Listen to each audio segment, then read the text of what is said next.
Everybody, it's Christine Ernst, the Fat Ass Cancer Bitch, coming to you from the Cozy Writing Cottage here in Sandwich, Massachusetts. It is a glorious March 16th. I have a show tonight. It's the first Fat Ass show of the year, Fat Ass Cancer Bitch 2024, Lucky 13, because this is the 13th annual Fat Ass Cancer Bitch collection that I've done. Every year I pull together my recent work, some old work that resonates again with the recent work, and I patch it together in a quilt of sorts, and then I read it, and I give everyone a magnet. We have new magnets this year, green ones, and everyone gets an Oreo. So how bad could it be? I'll be at the Sandwich Town Hall this evening at 7 p.m. and I'm excited. I'm going to read you the first piece from the show, a little tickler, a little preview, not exactly a spoiler alert. The show's about luck, and this piece is called Luck. Does it ever occur to you that your life up until this very moment is a miracle of precariousness and peril and sheer coincidence? Like, how did you not get in a fatal accident at the Mashpee Rotary this morning?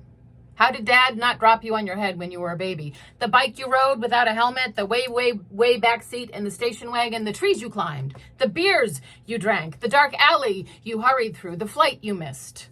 Had you not paused at that particular moment, 2 seconds sooner, 1 hour later, if you hadn't left early that day, how amazing and unlikely that we are living and breathing at all.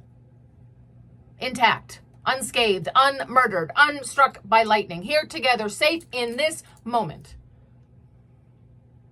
So as such fortunate folk, we must ask seriously, why are we here? What have we learned? What is our job today? Why did we get to live? I was in my car and I heard an interview on the radio with this guy named Ryan who designed a video game about cancer. It's called That Dragon Cancer, and it's about his son Joel, who died when he was 5. 10 years ago. Ryan created the game during the last year of Joel's life as a way to tell more people what it's like to care for a sick kid. Which sounds like an awful video game, frankly. Except it's not. Ryan calls it an adventure game about hope in the face of death. Which I think is an excellent metaphor for the human experience, right? Now, when you play, you earn points by comforting Joel, by playing games with him, by how many times you push him in a swing. Sometimes you get stuck, like when Joel can't stop crying. But then you get unstuck if you can make him laugh. Joel's actual laughter is built into the game. Ryan said that an interactive video game is a good medium to express a message of grace. He said, you create this world and ask the player to live in it and love what you have created. To experience his story in this way is life-changing. The sharing of a story, especially a story like Ryan's and Joel's, is reciprocal. It requires the courage of the teller, but also the courage of the receiver. Ryan said on the radio, just step into my story for a moment. I won't abandon you. I'm here to tell you it will be okay, but walk with me in my story for a time. I need to tell it, and you need to hear it. On the radio, the interviewer quipped that most video games are about winning stuff and killing people. And he asked Ryan, somewhat flummoxed, what's the object of your game, Ryan? Like it was a trick question. Like the interviewer could not imagine a marketable, non-savage video game, of course. Ryan paused and said he guessed that the object of the game was just to love his son as much as you can before time runs out.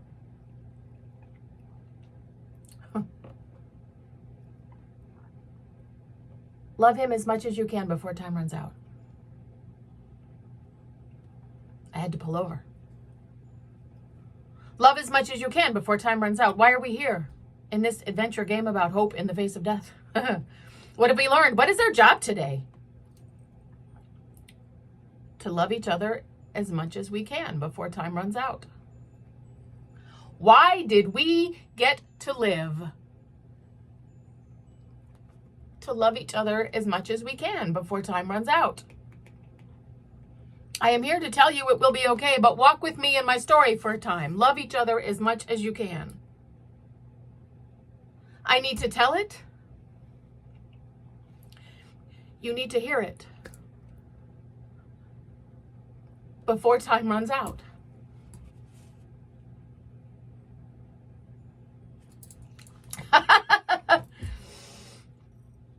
Love each other as much as you can before time runs out. Wow. Stark and simple. Sort of sums up like the dogma of every major religion. Don't be an asshole. Love each other as much as you can before time runs out. Get out there.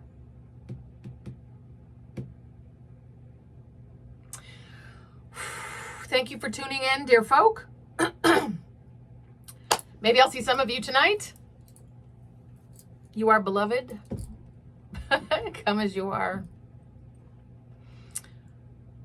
Man, I am indeed lucky. Thanks so much. Have a glorious Saturday and Sunday.